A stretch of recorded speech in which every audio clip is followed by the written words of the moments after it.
Growing up in a family of academics was like being raised in a library, only instead of books, we had stacks of research papers and a never-ending supply of coffee.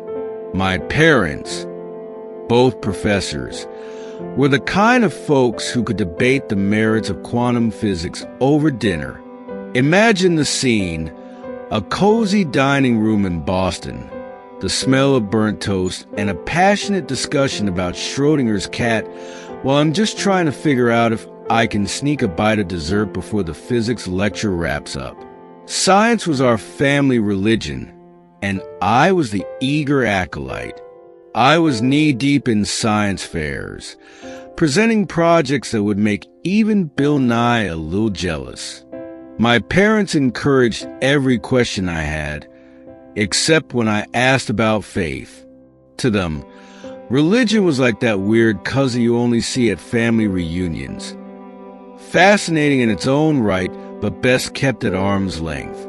Christianity was something to be analyzed from a distance, a topic of discussion rather than a guiding light. I often found myself surrounded by friends who clung to their faith like it was a life raft in the turbulent sea of existence. Why? I would ask, eyebrow raised, feeling quite smug in my skepticism. My little bubble of rationality made me feel superior, like I had a secret key to understanding the universe that everyone else was too afraid to wield. I scoffed at their devotion, convinced it was a delusion, an illogical escape from the stark realities of life. Then one day, while meandering through the streets of Cambridge, I stumbled upon an open-air market. It was bustling with life, colors popping everywhere, fruits, flowers, and people all blending into a beautiful chaos. As I browsed through the stalls, I overheard a group of college students discussing their faith passionately and with an energy I hadn't seen before.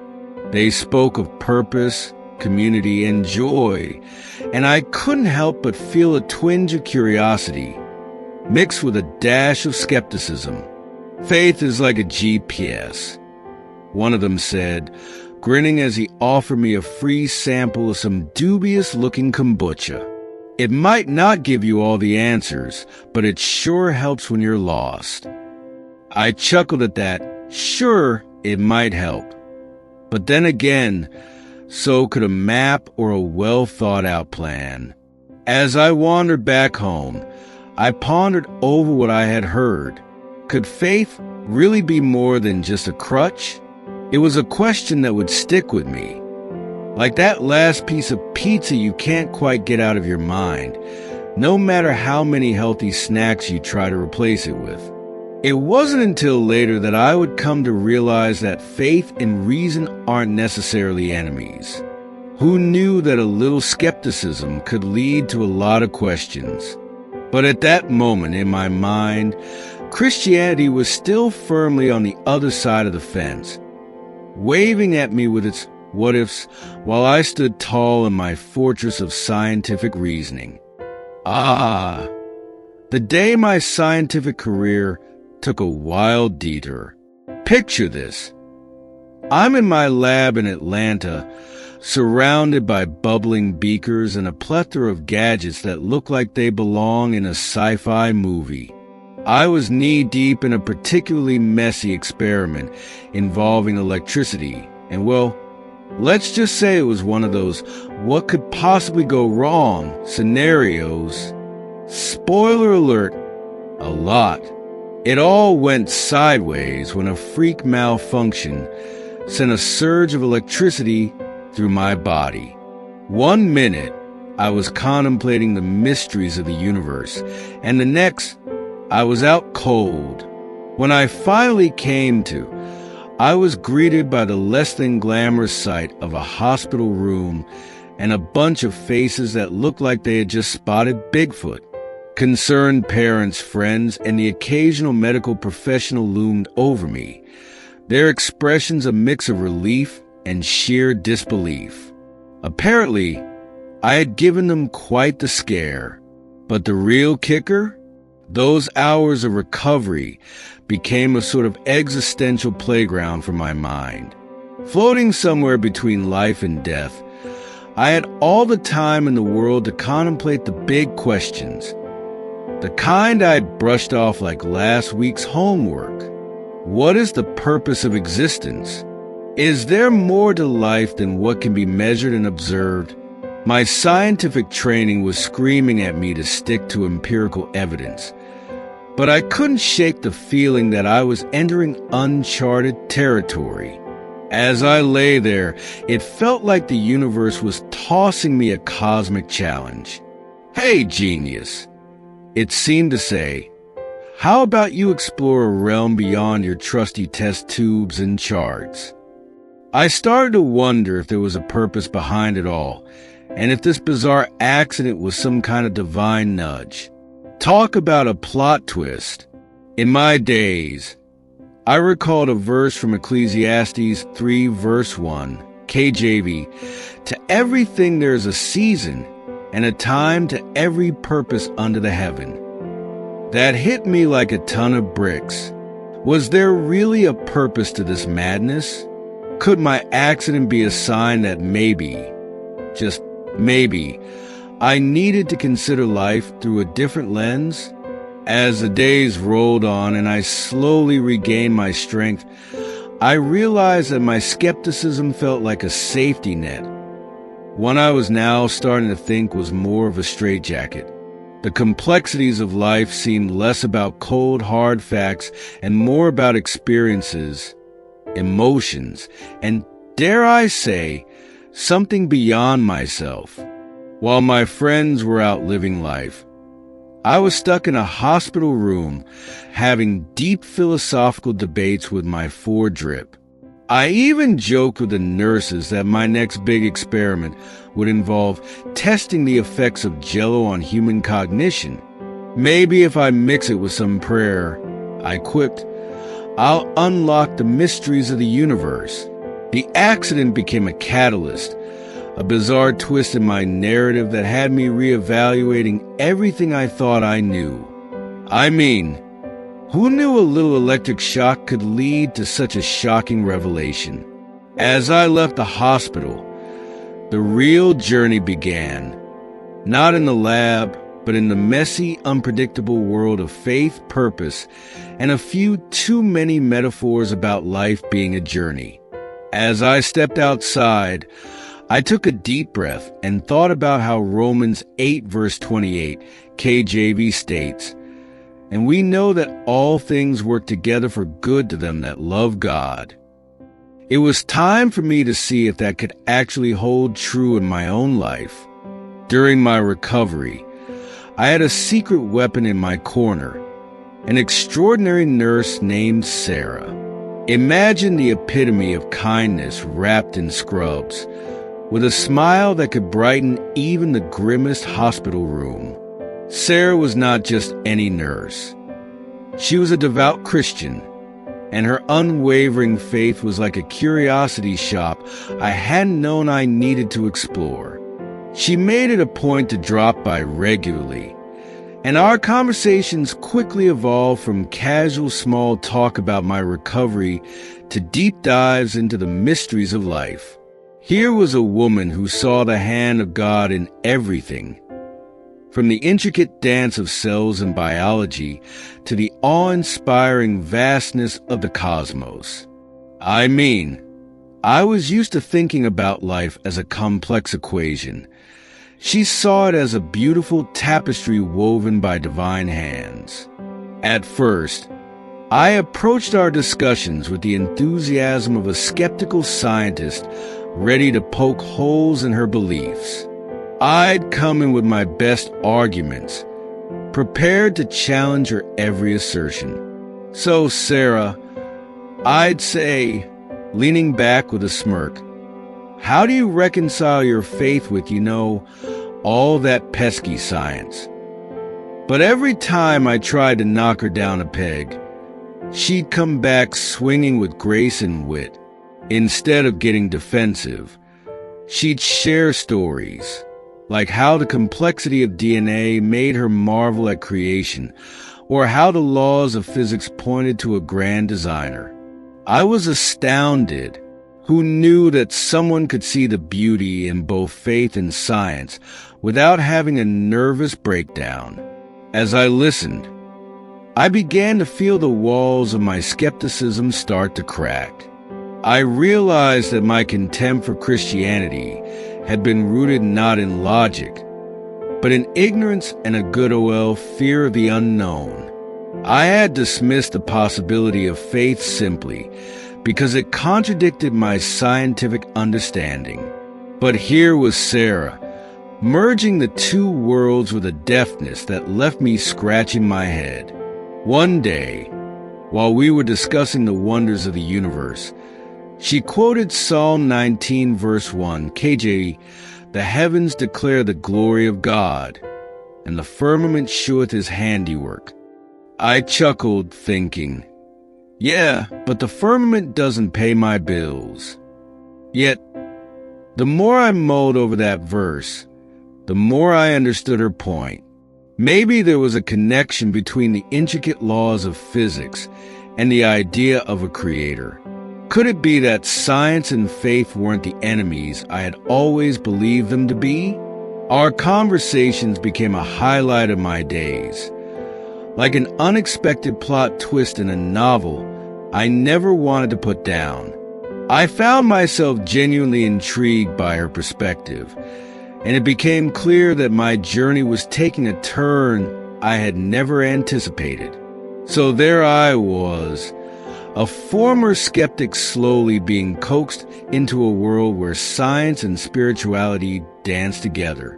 Sarah had this knack for making profound concepts feel relatable, even humorous at times.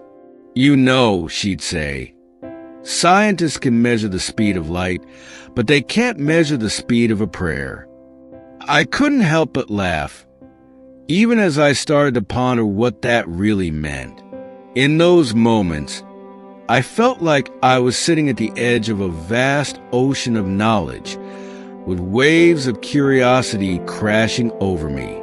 Each discussion with Sarah was like catching a glimpse of the horizon, a sign that maybe there was more to life than what I had been trained to see. And as I ventured further into this new perspective, I began to realize that perhaps faith wasn't about dismissing science. It was about embracing the mystery of it all. Who knew that a hospital room in Atlanta could become the epicenter of a revolution in my worldview? One thing was clear. I was ready to dive deeper, and I didn't even need a life vest.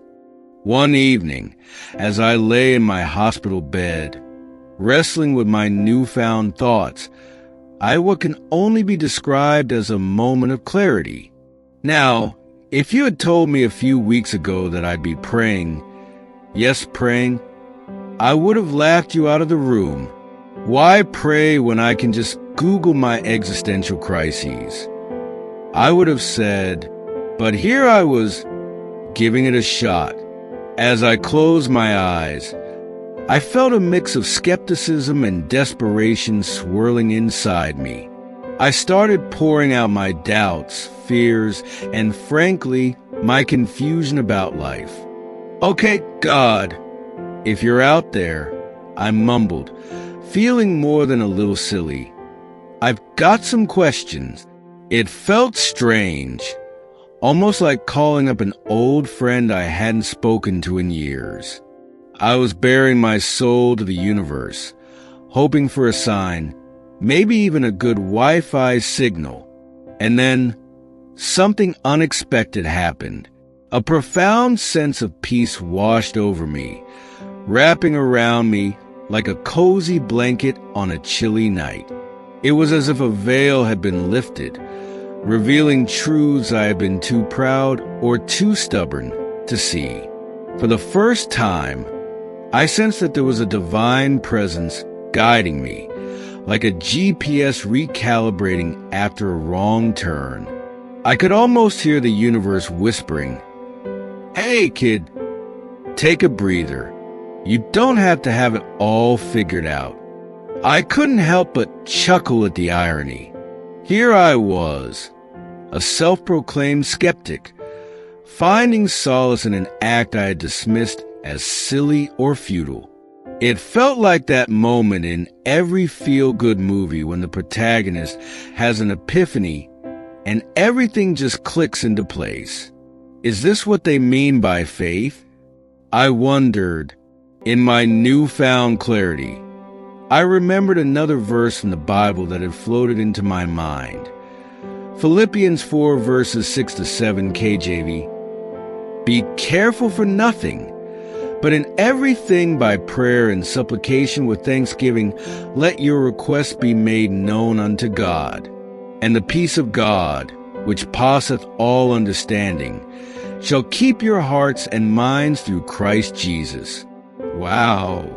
Talk about hitting the nail on the head. It was as if I was experiencing the very essence of that passage firsthand. As I opened my eyes, the sterile hospital room seemed to transform. The harsh fluorescent lights felt softer, and the beeping machines became a sort of background music to my internal awakening. I couldn't believe I was embracing something I had once mocked. My thoughts shifted from skepticism to curiosity. What else is out there that I've overlooked? It was a turning point, a leap into the unknown. I began to view life not just through the lens of scientific inquiry, but as a grand adventure filled with possibilities. Sure, I still loved my facts and figures, but now I was open to exploring the mysteries that couldn't be measured by a microscope. Suddenly, the world felt bigger and more vibrant. The people around me, my fellow patients, the nurses, even the doctors, seemed to be part of a larger narrative, each with their own stories and struggles. I realized that life was not just about questions and answers. It was about connection and compassion, the messy interplay of faith and reason. So there I was, a former skeptic finding comfort in prayer and wrestling with ideas I had previously dismissed. It was as if I had stumbled into a hidden chapter of my own story. The journey was just beginning, and I had a feeling it was going to be a wild ride. I could almost hear Sarah's voice echoing in my mind. Faith is a lens through which we can see the world anew. And boy, was I ready for that view. As the days turned into weeks, I found myself diving headfirst into the teachings of Jesus, like a kid cannonballing into a pool for the first time. Who knew the Bible could be such a page-turner? I started reading it, searching for answers to my scientific inquiries and those pesky existential questions that had been gnawing at me. It was like embarking on a treasure hunt, where every verse felt like a clue leading me closer to something profound. The comfort I found in those pages was unexpected. Passages about creation, love, and purpose struck a chord deep within me. I remember reading Genesis and feeling a sense of awe wash over me. The intricate design of the universe that I had studied meticulously as a scientist began to echo the handiwork of a creator. It was as if the cosmos had transformed from a cold, chaotic experiment into a masterpiece painted with intention and love. Now, let's be real. My conversion wasn't a dramatic moment with thunder and lightning. No, it was more like a gradual awakening, like the slow sunrise over the Atlanta skyline, each ray of light revealing something new. I started to recognize that faith wasn't just some fuzzy concept. It was a legitimate framework for understanding my place in the universe. At first, I wrestled with the idea of faith. I was a guy who liked to dissect things, literally and figuratively. But as I embraced the teachings of Jesus, I began to see faith and science not as opposing forces, but as complementary avenues to understanding the world. It was like discovering that two puzzle pieces I'd always thought were incompatible actually fit together beautifully. I'll admit, there were moments when I felt like a fish out of water. How can I believe in something I can't empirically measure? I'd wonder. And then I'd hear Sarah's voice in my head reminding me that not everything in life can be captured under a microscope. Take love, for instance. It's a powerful force, yet good luck trying to quantify it with an equation. As 1 John 4 verse 8 KJV says, "He that loveth not knoweth not God, for God is love." Suddenly, love wasn't just a sentimental notion. It was a profound truth that intertwined with everything I'd learned about the universe. My evenings turned into explorations of the Bible, where I found myself highlighting passages that resonated with my evolving understanding. I discovered verses that reflected the beauty of creation, like Psalm 104 verse 24 KJV, which states, "O Lord, how manifold are thy works! In wisdom hast thou made them all." It was like the universe was giving me a wink, inviting me to see the science and the sacred as two sides of the same coin. Of course, I still had questions, so many questions, but instead of feeling frustrated by the mysteries, I began to embrace them. I learned that acknowledging the unknown didn't mean surrendering to ignorance. It meant opening myself up to wonder. In conversations with friends, I found myself sharing not just scientific insights, but also the profound sense of peace that faith had begun to instill in me. You know, I'd say, I used to think belief was a crutch for the weak, but now, it's like a pair of glasses that lets me see the world with new clarity. I was no longer just a skeptical scientist who dismissed faith. I was becoming a seeker of truth, exploring the mysteries of existence with a heart that was open and curious. And let's face it, who doesn't love a good plot twist in their life story? So there I was, navigating this wild journey of faith, feeling like a character in a novel that was finally coming to life. Each page I turned in my newfound spiritual adventure only fueled my desire to understand more. The universe felt like a vast expanse of possibilities, and I was ready to explore every corner, science and faith hand in hand. As I continued my journey, a profound truth emerged. We are all searching for something beyond ourselves.